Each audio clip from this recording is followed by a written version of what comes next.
할렐루야. 기도하겠습니다. 좋으신 아버지 하나님, 오늘도 거룩한 주일 예배를 허락해 주시고 또 이렇게 귀한 시간에 하나님의 귀한 자녀들과 함께 주의 말씀을 상고할 수 있도록 축복해 주심을 감사합니다. 이 시간도 성령 하나님이 함께 해주시고 하나님이 감추었던 그 비밀들이 우리에게 보여주고 이루어 주신 그 비밀 우리 마음속에 간직하고 그 비밀을 만방에 전하며 매일매일 예수 그리스도의 증인의 삶을 살 수 있도록 축복해 주옵소서. 감사하며 예수 그리스도 이름으로 기도합니다. 아멘. 네, 은혜 받을 하나님의 말씀은 이사야 46장 10절의 말씀, 구약성경 이사야 46장 10절의 말씀입니다. 찾으셨으면 다 같이 한 목소리로 동독합니다. 같이 읽습니다. 시작. 내가 정말로 처음부터 보았며 아직 이루지 아니한 일을 옛적부터 보이고 이르기를 나의 모략이 설 것이니 내가 나의 모든 기뻐하는 것을 이루리라. 아멘. 네, 오늘은 이 말씀으로 하나님의 비밀 세 번째 시간, 이루어진 비밀, 감추어졌던 비밀, 보여주신 비밀, 이제 그 비밀이 완전히 예수 그리스도 안에서 이루어졌다는 사실입니다. 그래서 오늘 본문의 말씀 통해 가지고 세 번째 시간으로 이루어진 비밀인데, 이 본문은 하나님께서 나의 모든 기뻐하는 것을 이루리라 라는 말씀을 주고 있습니다. 그래서 하나님이 무엇을 기뻐하셨는지, 그 기뻐하신 것을 언제부터였는지 그걸 우리에게 깨우쳐 주는데, 하나님께서 기뻐하신 모든 일은 처음부터다 라고 얘기합니다. 시초부터다, 처음부터다. 근데 이 처음부터 모든 기뻐하는 일을 계획하셨는데, 그 계획하신 것을 우리 지난주에 선지자들에게 보이셨다라고 우리가 살펴봤죠. 그래서 이러한 심오한 비밀은 2000년 전 하나님이 인간 예수로 이 땅에 오셔서 십자가에 달려 피 흘려 죽으심으로 부활과 또는 승천, 이를 통해서 다 이루어졌다라는 겁니다. 그래서 예수님이 십자가에 달려서 운명하실 때에 다 이루었다라고 하신 말씀 지난주에 제가 설명해 드렸습니다. 그래서 이 말씀은 우연히 예수님이 하고 싶어서 다 이루었다 이렇게 한 말씀이 아니고, 이거는 하나님이 계획된 모든 것들이 예수님이 숨이 넘어가는 그 순간에 다 이루어졌다라는 것을 선포한 거예요. 그래서 굉장히 중요한 말씀은 테텔레스타이라고 말씀했죠.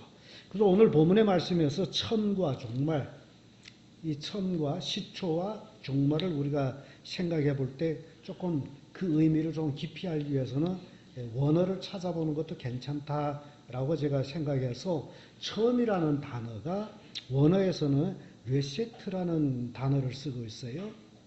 이는 일하기 전에, 일을 시작하기 전에를 이제 처음이라고 얘기합니다. 그러니까 아무것도 하기 전, 그때를 처음이라고 레세트라고 얘기하고, 그리고 종말이라는 단어가 나오죠. 아하리트라는 단어를 사용하기인데 모든 것의 끝, 그걸 얘기하고 있습니다. 그래서 그런 의미에서 우리는 예수님 하신 말씀을 생각해 볼 필요가 있죠.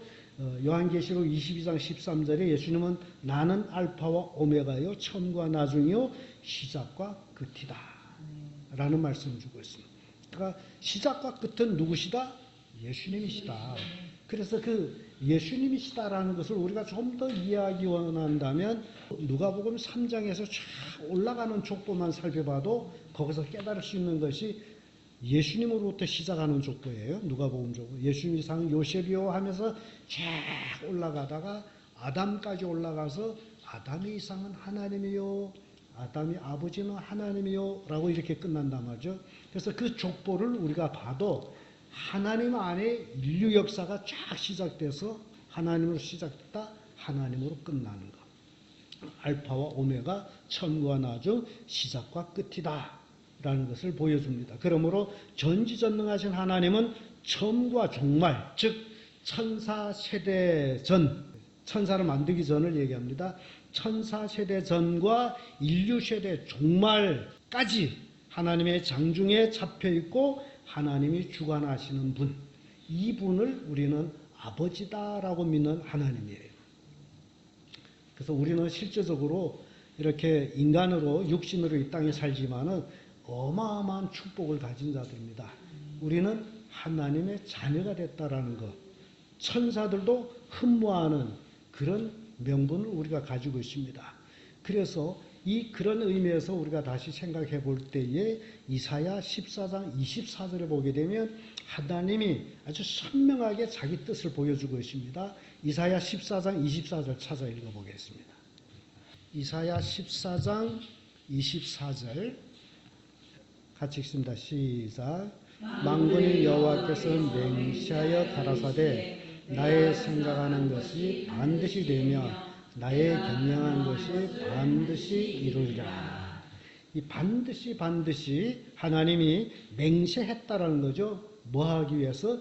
이루시기 위해서. 그래서 하나님이 생각한 것과 경영하는 것은 반드시 이루어지는데 그 반드시 어디 와서 이루어졌다? 예수님한테 와서 이루어졌다라는 겁니다.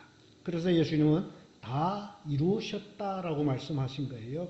자, 우리가 예수님에 대해서 좀 더 알기 위해서는 마태복음 1장 18절에서 23절까지의 말씀 찾으셨으면 같이 읽습니다. 시작. 예수 그리스도의 나심은 이러하니라. 그 모친 마리아가 요셉과 정혼하고 동거하기 전에 성령으로 잉태된 것이 나타났더니 그 남편 요셉은 의로운 사람이라. 저를 드러내지 아니하고 가만히 끊고자 하여 이 일을 생각할 때에 주의 사자가 현몽하여 가로되 다윗의 자손 요셉아 내 아내 마리아를 데려오기를 무수어 말라.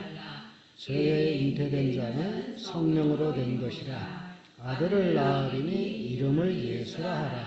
이는 그가 자기 백성을 저희 주에서 구원할 자이심이라 하니라. 이 모든 일이 된 것은 선지자로 하신 말씀을 이루려 하심이니 가라사대 보라 처녀가 잉태하여 아들을 낳을 것이요 그 이름을 임마누엘이라 하리라 하셨으니 이를 번역한즉 하나님이 우리와 함께 계시다 하니라. 아멘. 자, 지금 예수님은 성령으로 잉태됐는데 이름까지 알려줘요. 이름을 뭐라 하라죠? 아니죠. 이름을 예수라 하라. 그리고 이 임마누엘은 이사야 선지자의 예언한 말씀이 여기서 다시 인용된 말씀이에요. 처녀가 잉태해서 낳은 아이 이름이 뭐다고요? 예수다. 근데 그 예수가 이사야 선지자는 처녀가 아이를 낳을 텐데 이름을 임마누엘이라 하라. 하나님이 우리와 함께한다. 그러니까 이 처녀가 낳은 아이가 다른 말로 하면 하나님인데 그 이름이 누구다? 예수다. 그 얘기입니다. 그래서 이 예수란 이름도 우리가 원어로 찾아보는 게 굉장히 좋아요. 예수란 이름을 우리가 원어로 찾아보면 예슈아라고 되어 있어요. 예슈아. 예수아라면 여호수아하고 비슷한 이름이 돼요. 근데 이 예슈아라고 할 때 그 이름의 뜻은 구원하다라는 뜻이에요. 구원하다.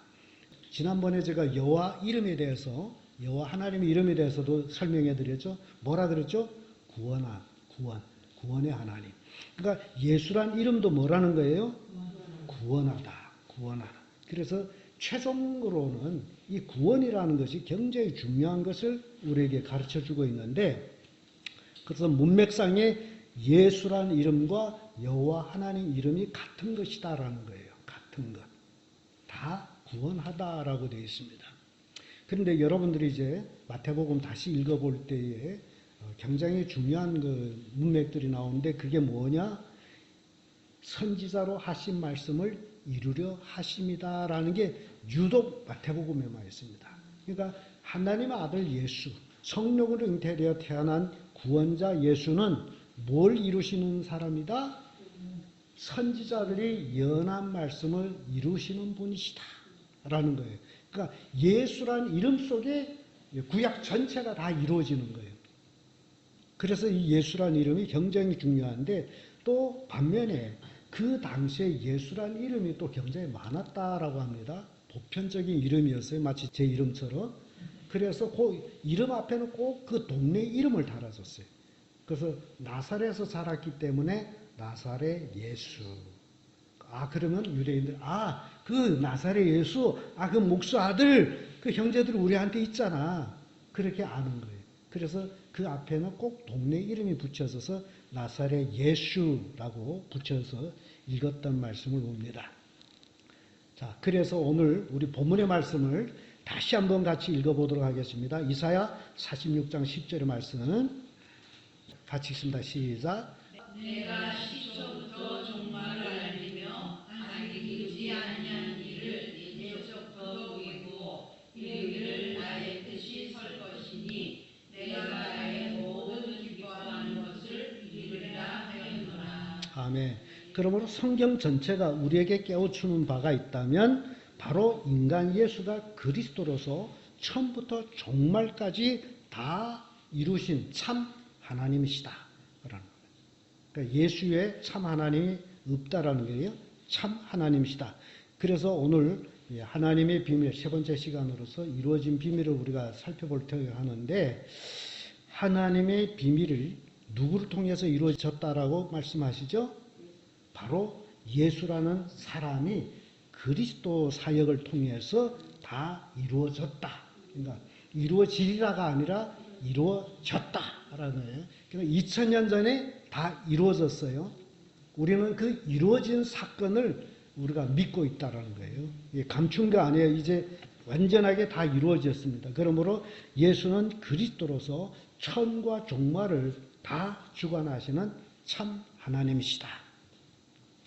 고린도전서 15장 3절 4절의 말씀 보게 되면 이런 말씀이 나와요. 내가 받은 것을 먼저 너에게 전하노니 이는 성경대로 그리스도께서 우리 죄를 위하여 죽으시고 장사 지낸 바 되었다가 성경대로 사흘 만에 다시 살아나사라는 말씀이 나와요. 성경요 꼭 집어넣습니다. 예수님은 성경대로 죽으시고 예수님은 성경대로 다시 살아나셨다. 이거는 갑자기 우연스럽게 이루어진 게 아니라 성경에 이미 수천 년 동안 예언해 내려오면서 죽을 것이다, 부활할 것이다 라는 말씀이 그대로 예수님한테서 이루어졌다는 사실이에요. 이건 성경대로다. 그래서 실제적으로 예수님은 하나님의 아들로서 이 땅에 오셔서 그리스도의 사역으로 죽으실러 오신 분이에요. 그러니까 실은 우리는 태어날 때 살려고 태어난지 모르지만은 예수님은 죽으려고 오신 분이에요. 살려고 오신 분이 아니에요. 죽으려고 오신 분이에요. 그래서 우리하고 차이점이 이렇게 나는데 실은 오늘 제가 이 말씀을 준비하다가 어제 한 A4 용지로 5장 정도로 빼버렸어요. 너무 시간이 길어지는 것 같아서 그래서 나중에 또 그걸 보충해 말씀드려야 되겠습니다. 그러니까 예수님은 순전히 이 땅에 뭐 하러 오셨다는 거예요? 죽으러 오셨다는 거예요. 그게 하나님의 뜻이라는 거고 그것이 죽어야만이 예수님이 다 이루었다라는 사건이 이루어지는 거예요. 근데 예수님은 살아생전에 제자들에게 늘 자기가 죽을 것이다 라는 얘기를 누누이 해요. 그래서 그 중에 가장 반감을 가진 제자가 가룟 유다예요. 전하는 말에 의하면 가룟 유다는 혁명당이래요.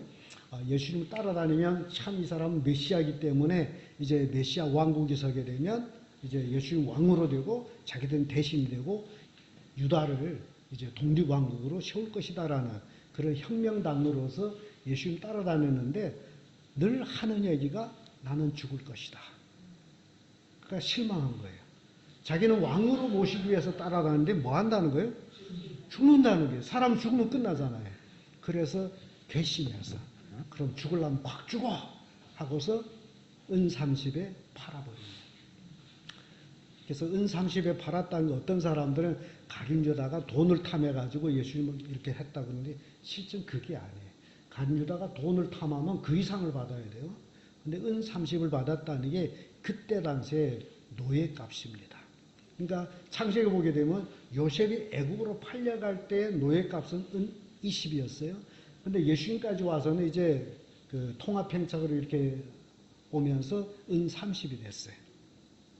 그러니까 가룟 유다가 예수님 은 30에 팔아버렸다는 건 아예 가치 없는 놈. 그렇게 취급해서 판 거예요. 잘못 해석하면 돈 어떡하면 은 30이에요. 300이 팔아야죠. 그러니까 그 가룟 유다의 그 예수님 따라다니면서 늘 죽는다는 얘기 들을 때마다 배신감이 생겨요. 그래서 죽으려면 팍 주고 하고 팔아버렸는데 실제적으로 요한복음 6장에 가보면 예수님이 그걸 이미 얘기해요. 이 사건이 이루어지기 전에 내가 너희 12를 택하지 않았느냐? 너희 중에 하나는 마귀니라 고 딱 찍어놓고 있습니다.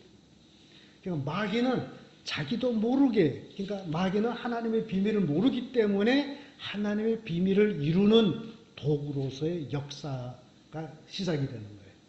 그래서 은 30에 예수님을 팔아버릴 것에 대해서 요한복음 6장에는 이미 딱 너희 중에 하나는 마귀니라 라고 말씀을 주고 있습니다. 그래서 예수님이 누누이 자기가 죽을 것에 대해서 말씀하는데 요한복음 3장 14절에 가보면 모세가 광야에서 뱀을 든 것 같이 인자도 들려야 하리니라는 말씀이에요. 모세가 광야에서 뱀을 작대에 단 것처럼 나도 달릴 것이다. 민수기 21장 8절 9절에 그 말씀이 있거든요.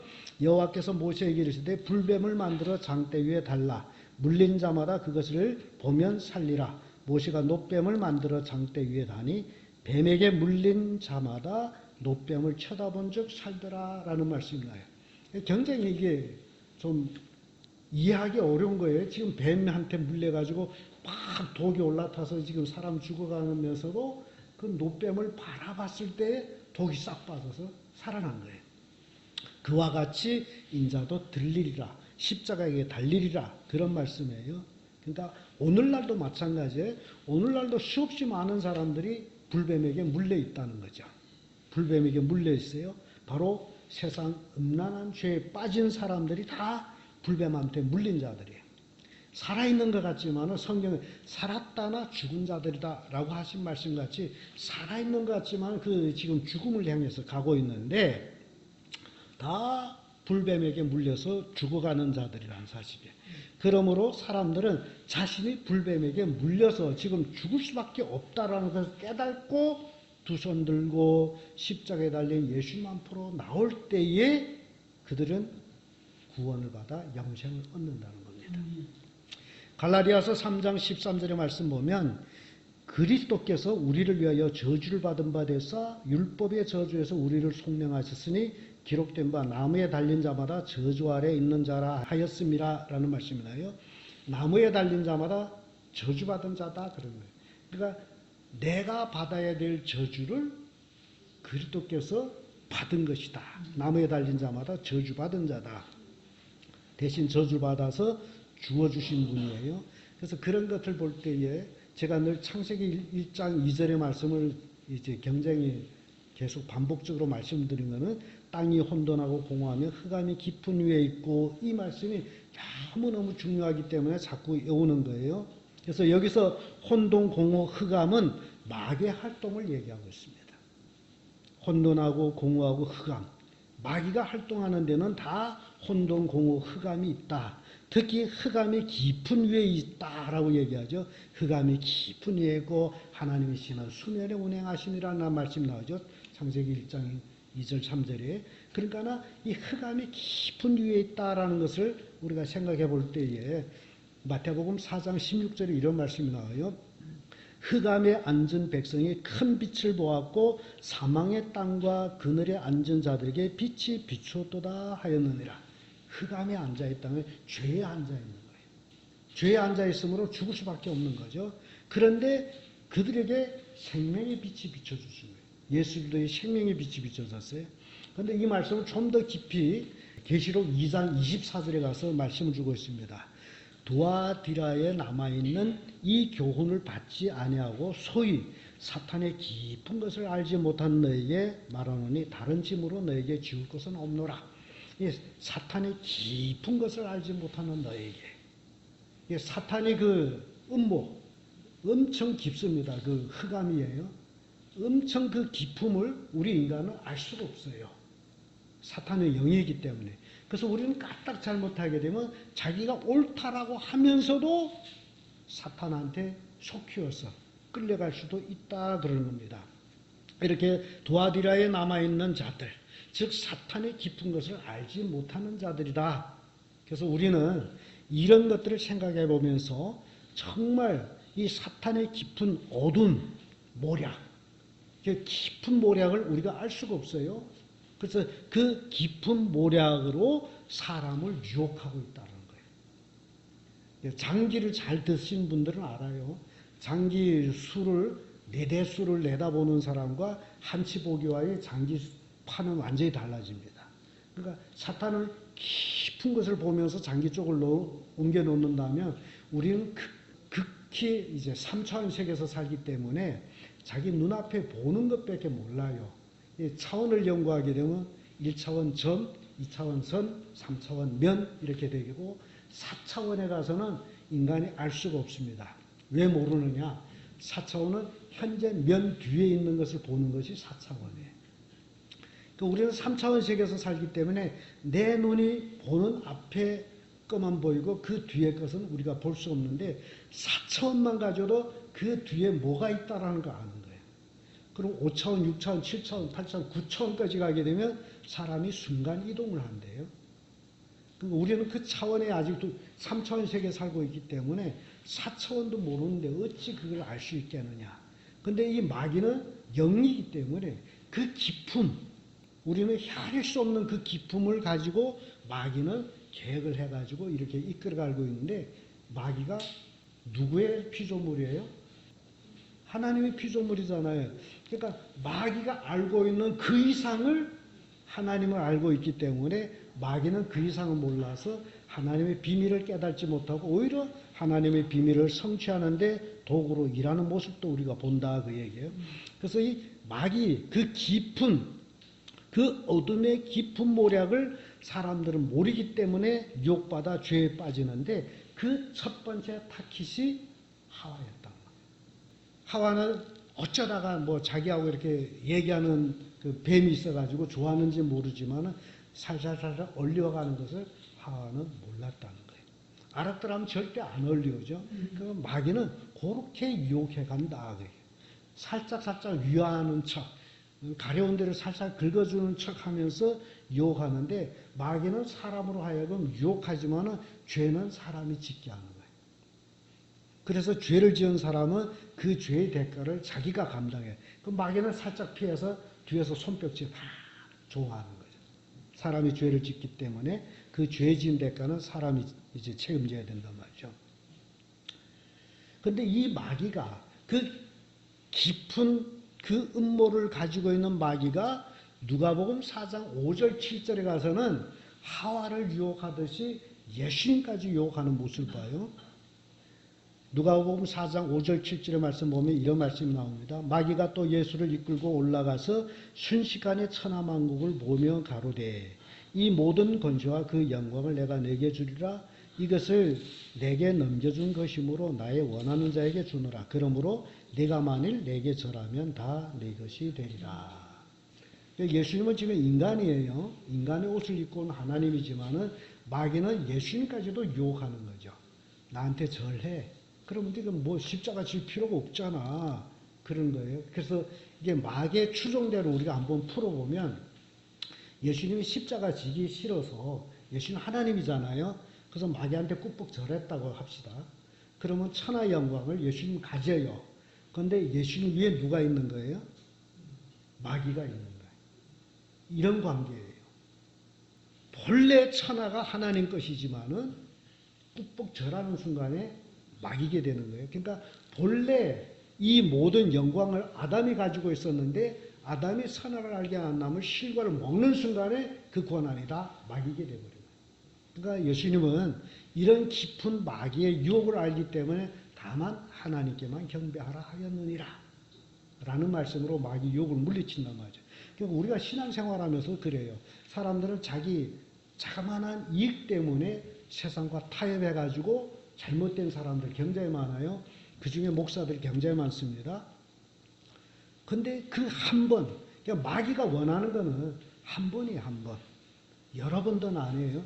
그러니까 이 마귀가 예수님 시험할 때 한 번이에요. 나한테 절해. 한 번이면 끝나는 거예요.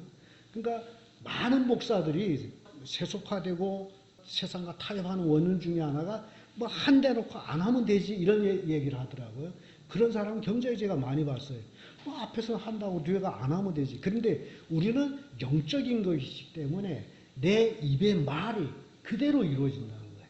이게 다른 거예요. 내가 뭐라고 말하면 돌아가서 아니요라고 할지라도 그대로 되는 거예요. 이게 말이라는 거예요. 그래서 우리는 말 정말 조심해야 됩니다.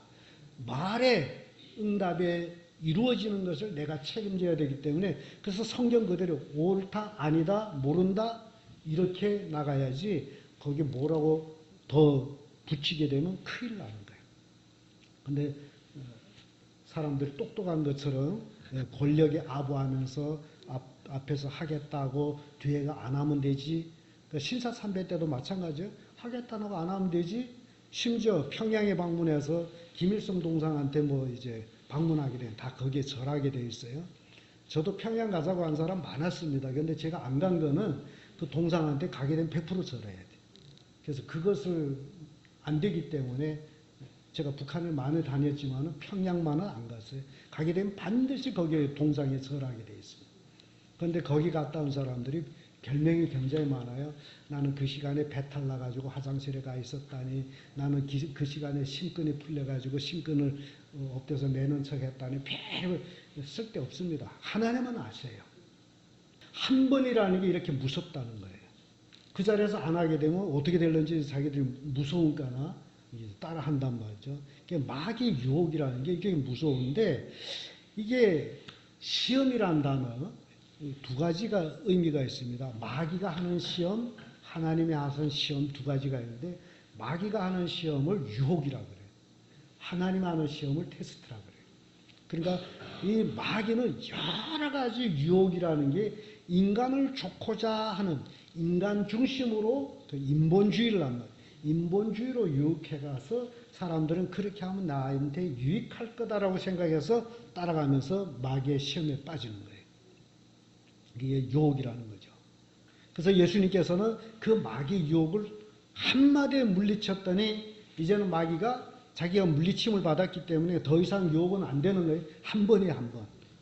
그래서 마귀는 이제 돌아가서 결국 유대인들을 충동시켜가지고 빌라도 법정 앞에서 예수님을 십자가에 못 박아라, 못 박아라 고함치는 거예요. 목소리, 세상은 목소리 큰 게 이기잖아요. 못 박아라.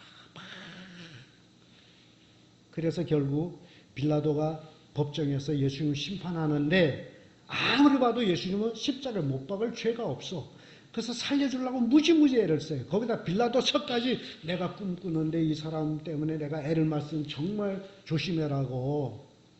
그래서 빌라도는 놓아주려고 애를 쓰고 유대인들은 십자가에 못 박으러 피 터지라고 소리치고 결과적으로 그 소리가 빌라도를 이겨가지고 빌라도가 예수님 십자가에 못 박는데 허락해 주죠.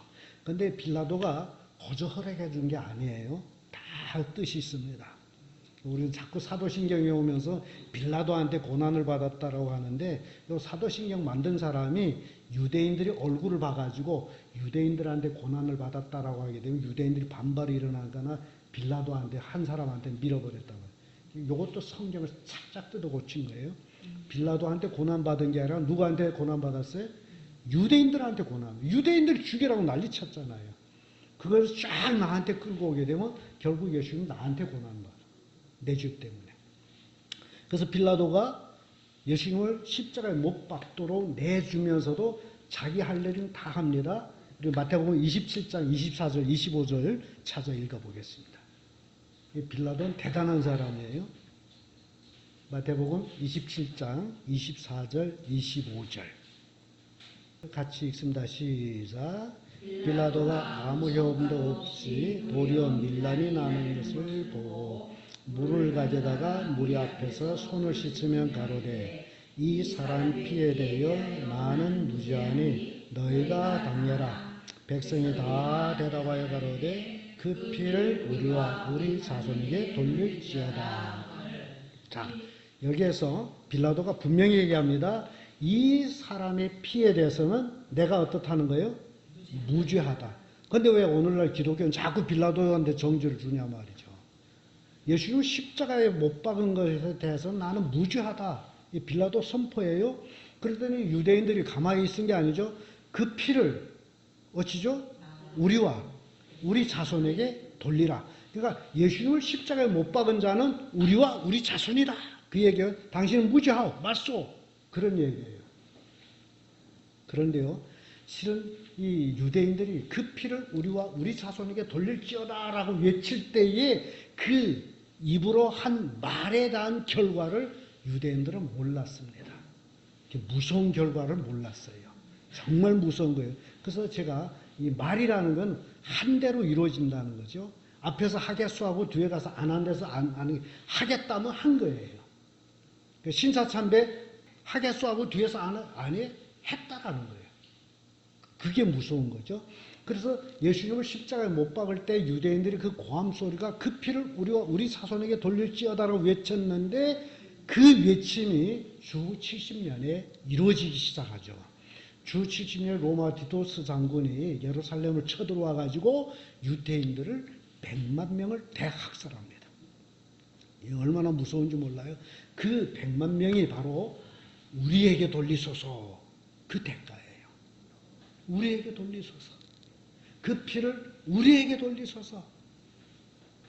100만 명이 죽었습니다. 또 2차 대전 때에 히틀러한테 유태인들이 600만 명이 대학살을 합니다. 그건 바로 우리 자손에게 돌리소서. 무섭지 않습니까?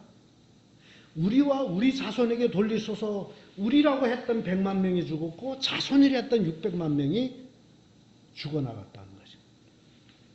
그래서 성경은 말한 대로 된다라는 겁니다. 참으로 무서운 것이다라는 거예요. 그러니까 우리는 말할 때에 마구 얘기하는 게 아니라 생각하고 옳은지 그른지 그리고 답변하는 게 지혜롭다는 겁니다. 그래서 예수님께서 십자가에 달릴 때 한 말씀을 살펴봐도 굉장히 중요한 얘기를 합니다. 누가복음 23장 34절에 이에 예수께서 가라사대 아버지여 저희들을 사하여 주옵소서. 자기 하는 것을 알지 못하나이다. 그러니까 이 유대인들은 자기들이 알지 못하면서 한 거예요. 마귀의 충동으로 인해서 알지 못하면서 하나님의 거룩한 자를 십자가에 못 박은 거예요.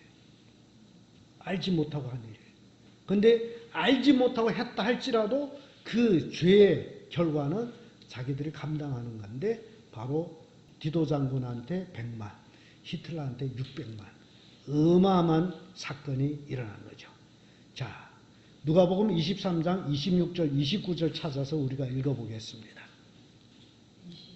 누가복음 23장 26절, 29절 같이 읽습니다. 시작.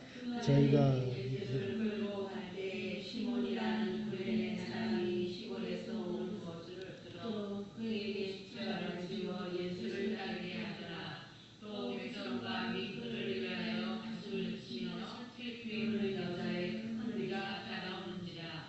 예수께서 돌이켜 그를 향하여 이르시되 이르되 베드로야 나를 위하여 울지 말고 너희와 너희 자녀를 위하여 울라. 보라 날이 지면 사람이 말하기를 잉태하지 않은 이와 해산하지 못한 이와 먹이지 못한 이이다 하리라. 네, 예수님은 자기를 따라오면서 눈물 흘리면서 지금 예수님이 고난받는 것이 너무너무 가슴 아파서 가슴을 치는 여인들을 향해서 얘들아 나를 위해 울지 말고 너와 내 자손을 위해서 울라.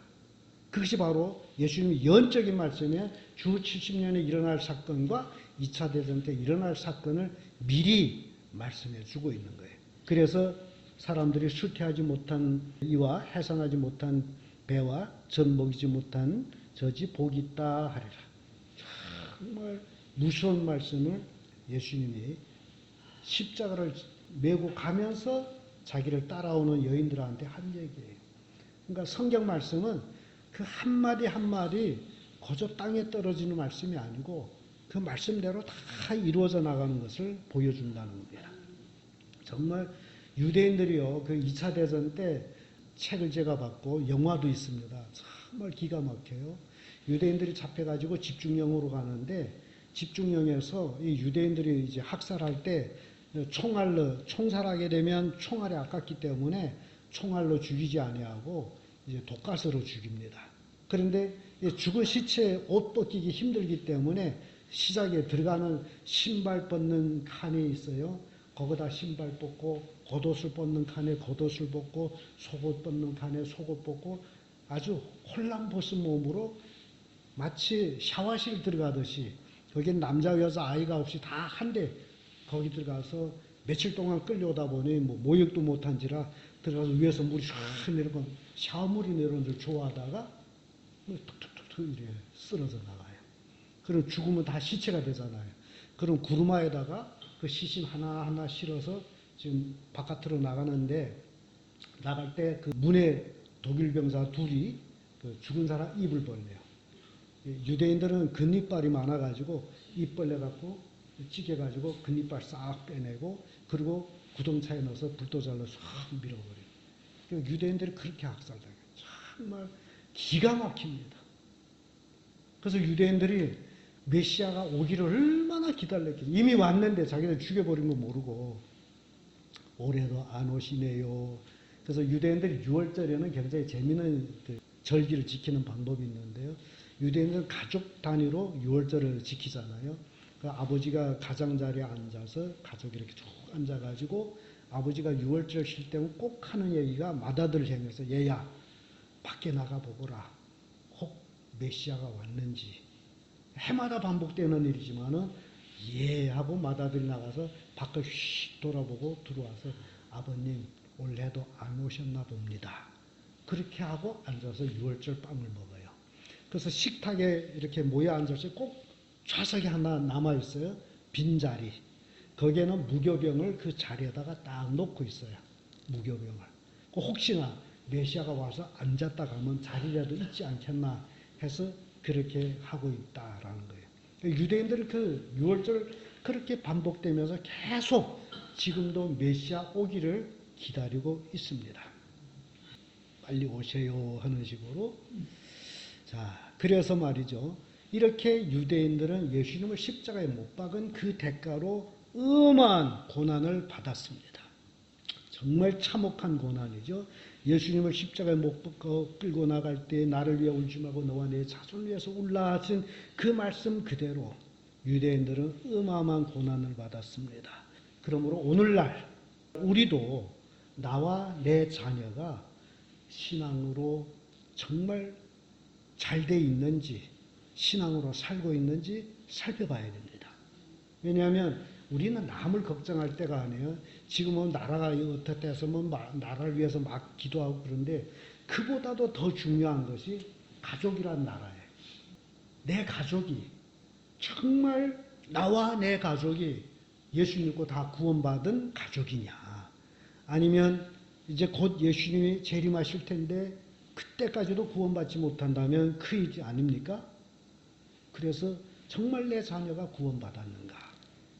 이건 우리가 질문해야 될 것이고 못 받았다면 어쩔 거냐 말이죠. 그래서 사도행전 16장 31절에 답을 줍니다. 주 예수를 믿으라. 그리하면 너와 내 집이 구원을 얻으리라. 자, 우린 다 예수 믿는 사람이에요. 그렇다면 이제 답을 나와야 돼요. 주 예수를 믿으라. 믿으면 뭐가 일어나는 거예요? 나와 내 가족이 구원받는. 그러면 여기서 우리가 답을 찾아요. 정말 내 가족은 다 100%로 구원받았느냐? 이게 답이에요.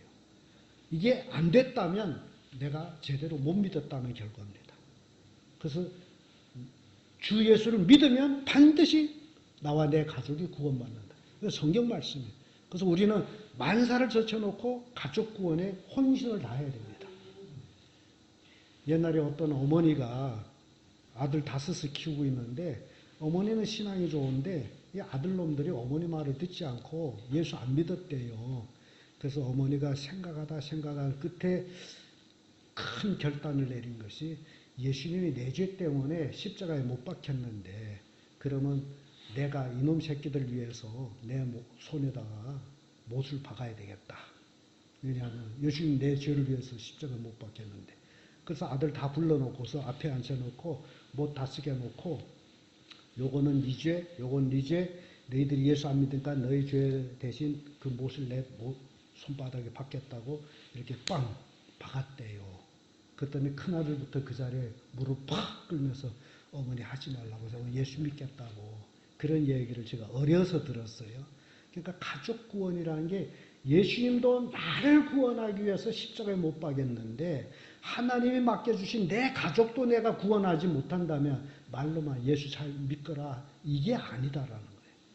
우리는 가족이라는 것은 하나님이 이 세상 살아갈 때 나한테 맡겨준 거예요. 구원하라고.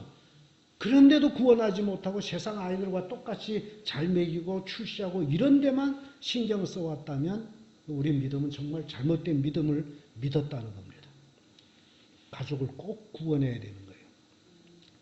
그래서 이 가족 구원이라는 게 어떤 일이냐. 우린 자꾸 선한 일 얘기하죠. 그러니까 유교적인 사고로서 바깥 나가서 다른 사람한테 선을 베풀면 그게 아니에요. 참된 선행은 예수 잘 믿는 것이고 참된 선행은 내 가족을 하나님 안에서 하나로 만드는 게 참된 그게 선이에요. 그 이상 그 이하도 아닙니다. 제가 어릴 때에 학교에서 배운 교과서 내용인데 농부와 뱀이라는 그런 교과서 내용이 있습니다. 그런데 이 농부는 정말 선한 사람이에요. 지금 말로 하면 법이 없어도 사는 사람.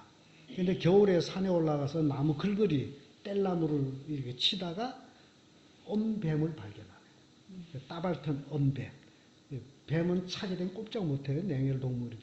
그러니까 똘똘 말아 있는 것을 발견해서 이 사람이 불쌍해가지고 품에 품어줬어. 그러니까 품어 이게 허리띠를 메고서 이러다 보니 이게 몸에서 열이 나면서 뱀이 녹았단 말이죠. 녹아서 살아났잖아요. 그래서 농부를 물었어요. 그래서 농부가 죽었어요. 교과서 내용은 전부가 이렇습니다. 선한 사람이 악한 뱀을 도와줬다가 물려 죽은 거예요. 그래서 이게 교과서 내용이지만 우리에게 가르쳐주는 교훈이 굉장히 큰 뱀은 뱀이에요. 뱀한테 아무리 사랑을 베풀어줘도 뱀이에요. 근데 우리 사랑의 대상을 잘못 선택하게 되면 엉뚱한 짓 한단 말이에요. 그러니까 우리가 제일 처음으로 사랑해야 될 대상은 하나님을 주신 내 가족. 이 가족을 구원해야죠. 노아처럼. 노아가 대단한 사람이죠. 그래서 그 당시에 의인이다라고 말씀하신 것은 노아는 자기 가족 전체를 구원했잖아요. 그게 의인이죠. 가족을 줬는데 가족도 구원 못하면 어떻게 의인이 됩니까? 그래서 왜 예수를 믿어야 하느냐? 그는 십자가에 달려 피 흘려 죽으시고 장사 지낸 지 3일 만에 부활하셨기 때문에 우리는 예수를 믿는다는 거죠. 예수님이 죽음의 사건, 십자가의 죽음의 사건만 있고 부활이 없다면 예수님은 우리의 믿음의 대상이 안 됩니다. 부활했기 때문에. 그래서 역사 이래로 죽은 사람이 다시 살아난 사건은 예수님이 처음이란 말이죠. 그래서 예수님 부활의 첫 열매가 되셨다. 예수님은 유월절 어린 양으로 왔어요. 침례 요한이 보라 세상 죄를 지고 가는 하나님의 어린 양이로다 라고 외칠 때에 유월절 양이라는 거예요. 유월절 양. 그래서 예수님은 유월절 양으로 오셔서 유월절 날에 십자가에 못 박혀 죽으셨습니다. 정확히 유월절 날에 십자가에 못 박혀 죽으시고 유월절 다음 날부터 무교절이에요. 7일 동안 무교절이 이어지는데 예수님은 요한복음 6장에서 나는 하늘에서 내려온 산떡이다. 예수님은 신령한 떡이에요. 누룩 없는 떡이에요. 누룩 없다는 건 죄가 없는 몸이다. 그래요. 누룩 없는 떡으로 오신 예수님이 십자가에 못 박혀 죽으시고 장사 지낸데 3일 동안 땅에 묻혀 있어요. 그러니까 그 몸은 신령한 몸이기 때문에 3일 동안 묻혀 있어도 썩지를 않아요. 그래서 3일이라는 게 나오고 무교병절이 나오고 세상 누룩이 없는 떡.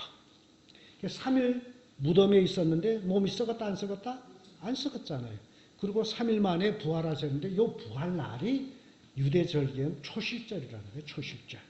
초실절 새벽 이명에 예수님 부활하셔서 초실절 열매, 첫 열매, 부활의 첫 열매가 되셨고 그리고 오순절날 성령이 임하죠. 40일 있다가 예수님은 승천하셨죠. 그래서 이런 것들을 우리가 보면서 예수님이 부활했다라는 것은 그가 순결한 떡이었기 때문에 부활의 첫 열매가 됐다는 거죠. 그러므로 이 부활이라는 단어를 우리가 생각해 볼 때 부활은 죽기 전에 모습으로 다시 살아난 것을 부활이라 그래요. 다른 모습으로 부활한 게 아니에요. 그러면 이게 완전히 또 성경의 해석이 달라집니다. 예수님은 죽기 전에 그 모습으로 다시 살아난 거예요. 그걸 부활이라 그래요. 그러니까 부활했다 하기 때문에 그때 당시 사람들은 이 부활을 믿을 수가 없었어요. 다시 살아났다는 걸.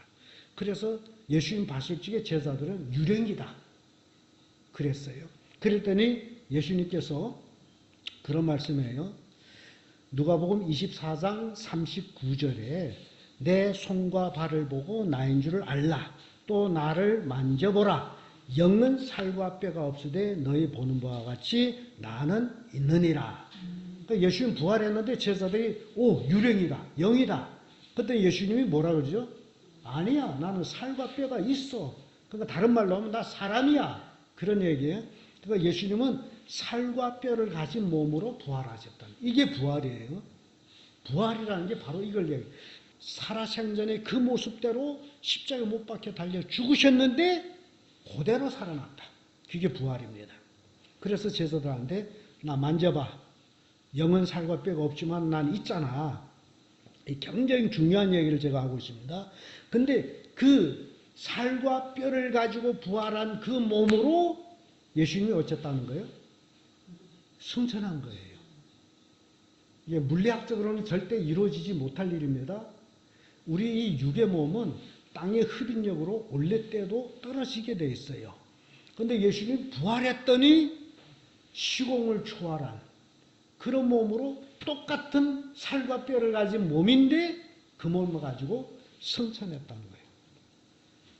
굉장히 중요한 단서를 우리에게 보여주고 있습니다. 육 있는 몸으로 부활했었고 그 몸으로 승천했다. 그래서 지금도 이거는 해석이 안 돼요. 인간은 해석을 못합니다.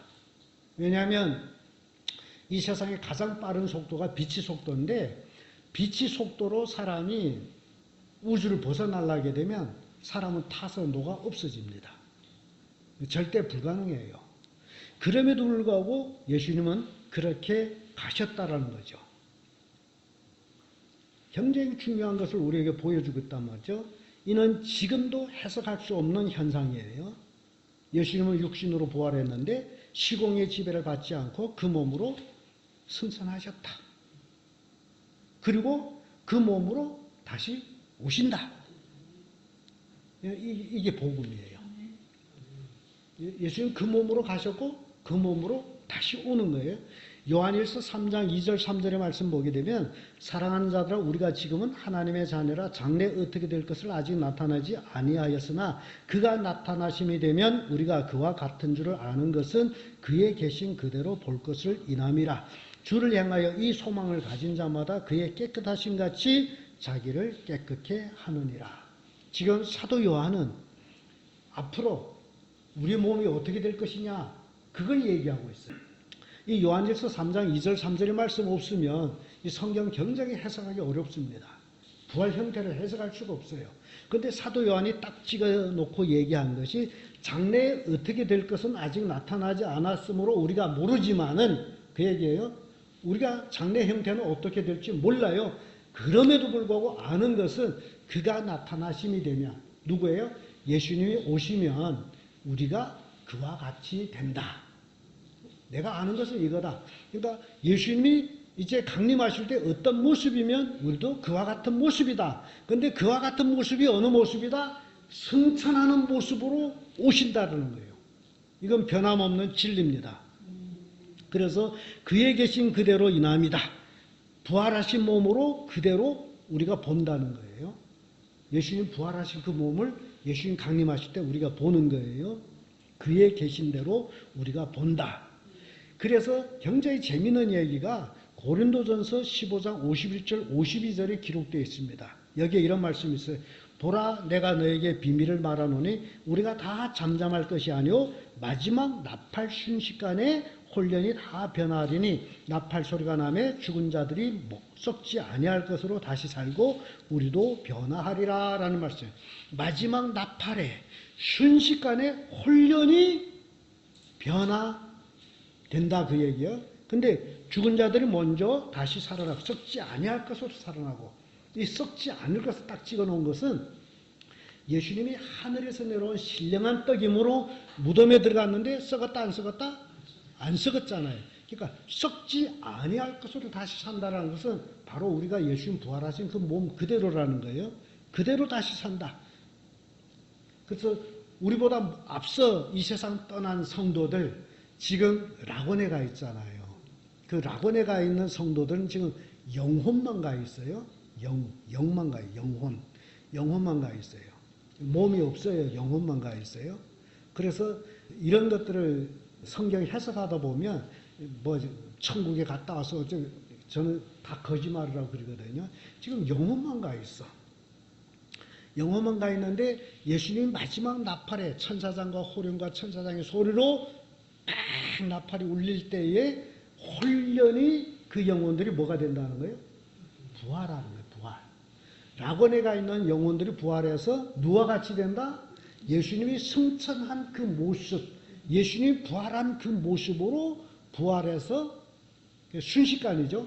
그들은 그렇게 부활하고 땅에 살아있는 사람들은 순식간에 변화해서 그 부활된 몸으로 변화해서 그래서 싹 낙원의 영혼과 지상에 있는 사람들이 다 부활 변화해서 슉 공중에서 누구를 만난다는 거죠? 신랑된 예수님 만나서 영원히 함께한다 라는 것을 말씀 주고 있습니다. 그래서 데살로니가전서 4장 14절 17절에도 그런 말씀 주고 있어요. 우리가 예수에 죽었다가 다시 사심을 믿을진데 이와 같이 예수 안에서 자는 자들도 하나님이 저와 함께 데리고 오시리라. 우리가 주의 말씀으로 너희에게 이것을 말하노니 주의 강림하실 때까지 우리 살아남아 있는 자도 자는 자보다 결단코 앞서지 못하리라. 주께서 호령과 천사장의 소리와 하나님의 나팔로 친히 하늘로 쫓아 강림하시리니 그리스도 안에서 죽은 자들이 먼저 일어나고 그 후에 우리 살아남은 자도 저희와 함께 구름 속으로 끌어올려 공중에서 주를 영접하게 하시리니 그리하여 우리가 항상 주와 함께 있으리라. 아주 부활 절차를 자세히 설명해 주고 있습니다. 이게 우리 소망이에요. 이것 때문에 우리가 예수 믿는단 말이죠. 이것은 부활의 순서란 말이죠. 죽은 자들, 영혼들이 낙원에 있다가 이제 나팔 소리에 깨나서 부활하고 땅에 있는 자들은 홀연히 변화하고 그래서 공중에서 주님을 영접하고 근데 공중에서 주님을 영접하는 게 이제 예수님이 육의 몸으로 부활해서 살과 뼈를 가진 몸으로 부활했는데 샥 승천했잖아요. 근데 우리가 예수님 몸처럼 부활했더니 우리도 샥 승천하는 거예요. 예수님과 같이 되는 거죠. 굉장히 놀라울 말씀이죠. 그래서 창세기 1장 26절 27절에 보게 되면 하나님 형상대로 만든 사람이 나와요. 즉 우리의 몸이 하나님의 형상대로 변화되는 것이다라는 거예요. 하나님의 형상대로.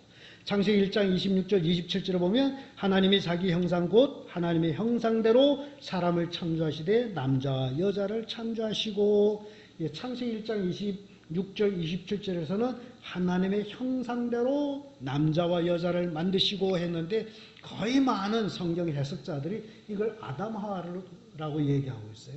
근데 실은 아담 하와가 하나님의 형상이 아닙니다. 그거 어디서 나오느냐? 고린도전서 15장 49절에 나옵니다. 창세기 1장 하나님의 형상으로 지음받은 남자 여자가 아담 하와가 아니다라는 게 여기서 나오는데 고린도전서 15장 49절에 우리가 흙에 속한 자의 형상을 입은 것 같이 또한 하늘에 속한 자의 형상을 입으리라. 흙에 속한 형상이 누구예요? 아담의 형상이에요. 우린 다 아담의 후손이에요. 우린 다 흙에 속한 자의 형상이에요. 근데 하늘에 속한 자의 형상이 누구다? 예수님이에요. 그 부활하신 예수님이 하늘에 속한 형상. 그러기 때문에 그는 문이 꽁꽁 닫혔는데도 예수님 부활하신 후에 들어올 수 있었고 살과 뼈를 가졌는데 음식도 먹으셨고 그리고 그 몸을 가지고 승천하고 이게 하늘에 속한 형상이라는. 그러니까 우리는 그 형상을 입는 거예요. 흙에 속한 형상을 입었다가 하늘에 속한 형상을 입는 거예요. 그래서 옛날 사진기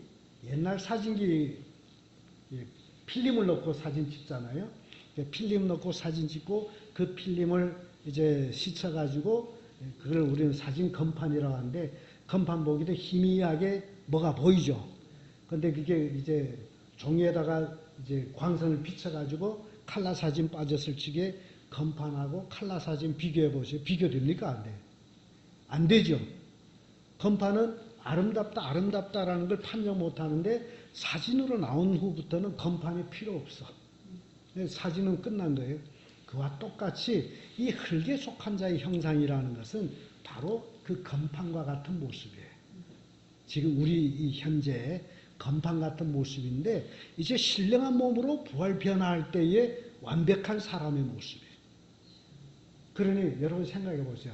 지금도 우리는 이 육의 몸 가지고도 뭐 이쁘다 안 이쁘다 이렇게 얘기하는데 하늘나라 가서 우리가 이 건판 같은 모습이 칼라 사진으로 변했다면 얼마나 아름답겠어요. 그게 하늘나라라는 거예요. 근데 엉뚱한 사람들이 하늘나라 갔다 왔다고 엉뚱한 소리 하고 있어요. 하늘나라 그 하늘에 속한 형상을 입은 자들하고 이 육의 형상을 입은 자들 이게 비교가 안 됩니다. 말도 안 되는 거예요. 그게 부활의 실체입니다. 우리가 하늘나라가 살 그 몸이 그 몸이에요. 얼마나 아름다운지 보고 보아도 새나지 않는 그런 아름다움. 육은 늙어서 쪼글쪼글하지만 영은 안 늙어요. 그래서 하늘나라 가서 우리가 이 육신의 이 몸이다? 아니에요. 정말 아름다운 모습으로. 그래서 예수님이 승천하실 때 공중으로 끌어올라가듯이 우리 부활 변화한 우리 몸도 하늘로 올라가는데 그것이 예수 그리스도의 형상을 입는 것이다 라는 겁니다. 그래서 요한일서 3장 3절에 주를 향하여 이 소망을 가진 자마다 그의 깨끗한 같이 자기를 깨끗게 하느니라. 이 부활 소망, 이 소망이 있어야 이 땅에서 자신을 깨끗한 삶을 사는 거예요. 그래서 교회 나와서 종교인 생활하는 것 갖고 안 됩니다. 오늘날 기독교에 종교인 생활하는 자가 너무너무 많아서 기독교가 타락한 거예요. 그래서 진짜로 이 부활 소망을 가지게 되면 자신을 깨끗게 한다라는 거예요. 근데 이 깨끗게 한다는 얘기를 잘못 이해해가지고 뭐 세상 사람들이 뭐 선하게 살 그게 아니에요. 깨끗하게 한다는 건 구별입니다. 구별. 세상 사람과 다른 삶을 사는 것. 우리는 나그네 삶을 살죠. 세상에 정을 두지 않고 살아가요. 나그네 삶이에요. 구별된 삶. 그래서 레위기 11장에 가보게 되면 하나님께서 먹으라는 그 짐승들이 정한 짐승들이 굽이 갈라지고 책임지라는 것들. 그러니까 굽이 갈라졌다는 건 세상과 갈라진 거예요. 책임지라는 건 묵상한다 그러죠. 묵상. 그러니까 세상과 갈라지고 하나님 말씀 묵상하면서 천국을 소망하며 그 부활 소망을 가지고 자기들이 날마다 거룩한 삶, 구별된 삶, 그걸 다른 말로 하면 거듭난 삶을 사는 것이다. 세상에 살지만은 세상 사는 사람 같지 않고 똑같은 사람 같은데 생각이 다르고 소망이 다르고 그래서 삶이 완전히 달라지는 거죠. 그래서 요한계시록 19장 8절에 그에게 허락하사 빛나고 깨끗한 세마포를 입히게 하셨은즉 이 세마포는 성도들이 옳은 행실이로다. 옳은 행실. 옳은 행실에 깨끗한 세마포를 입는다는 거죠. 이게 신부로서 단장될 옷. 하늘나라에 간 자들은 다 그 깨끗한 세마포를 입고 가는 거다. 옳은 행실. 세속에 물들지 아니하고 구별된 삶, 거룩한 삶을 사는 것이 옳은 행실이다. 요한복음 20장 32절에 오직 이것을 기록함은 너희로 예수께서 하나님의 아들 그리스도이심을 믿게 하려 하며 또 너희로 믿고 그 이름을 힘입어 생명을 얻게 하려 하심이라. 우리가 예수 그 이름을 믿는다는 자체가 생명을 얻는 거예요. 생명을, 영원한 생명을 얻는 거예요. 그래서 요한복음 6장 47절로 진실로 진실로 너희에게 이르노니 믿는 자는 영생을 가졌나니. 예, 과거 완료한 거로 끝나. 이미 가졌어요. 우리는 영생을 가진 자로서 지금 이 땅에 살아갈 뿐입니다. 그러나 영생을 소유하지 못한 자들은 이 땅에 살아가지만은 살았다나 죽은 자들로 불뱀한테 물려서 죽을 수밖에 없는 자들이 되는 거예요. 이렇게 구분난다는 것을 이루어진 비밀을 통해서 우리에게 깨우쳐 주고 있습니다. 사랑하는 성도 여러분, 우리는 하나님의 비밀인 그리스도가 이 땅에서 이루어진 일들을 살펴봤습니다. 예수님의 십자가 사건은 오늘날까지도 비밀이에요. 2000년 전 다 이루어졌음에도 불구하고 지금도 비밀이에요. 그래서 안 믿는 사람 너무너무 많아요. 믿는다는 것은 그 비밀을 아는 자들이죠. 알기 때문에 믿는다. 모르는 사람들은 아직도 예수 믿으면 하나님이 어디에 있어? 먹을 것만 쫓아다닌단 말이죠. 그래서 이 비밀을 우리가 알게 되었으므로 우리는 나의 가족과 또 내 주변에 있는 사람들한테 이 하나님의 비밀인 그리스도를 전하고 깨우쳐 줘야 됩니다. 원인은 하나님의 비밀은 결론적으로 뭐예요? 구원이라는 거죠. 구원. 구원받아야 되기 때문에. 구원받아야 하늘나라 가기 때문에. 그래서 이 비밀, 예수 그리스도를 믿는 것이 비밀이고 예수 그리스도를 믿는 자마다 죄사함받아 구원받아 하나님의 자녀가 되고 천국 백성이 된다. 이 비밀을 모르고선 절대로 천국 백성이 될 수 없다라는 거예요. 그러므로 이 비밀을 깨달은 자들은 이 비밀을 전하는 그런 삶을 사는 자들이 되어야 된다라는 말씀 주고 있습니다. 기도하겠습니다. 좋으신 아버지 하나님 감사합니다. 오늘도 하나님의 주신 하나님의 비밀, 이루어진 비밀을 통해서 예수 그리스도를 믿는 자마다 천국 백성이 되는 것을 깨우쳐 주심을 감사합니다. 아버지 하나님, 우리는 이렇게 육으로 살다 끝나는 게 아니라 이 몸이 그리스도의 강림을 통해 가지고 부활 변화해서 예수님과 같은 몸으로서 영원히 하늘나라에서 살 수 있는 특권을 받은 몸임을 깨우쳐 주심을 감사합니다. 이 비밀을 널리 전하면서 이 비밀을 모르는 자들이 이 비밀을 깨닫고 주님 앞으로 돌아오는 구원의 역사가 이루어지도록 축복해 주옵소서. 감사하며 예수님의 이름으로 기도합니다.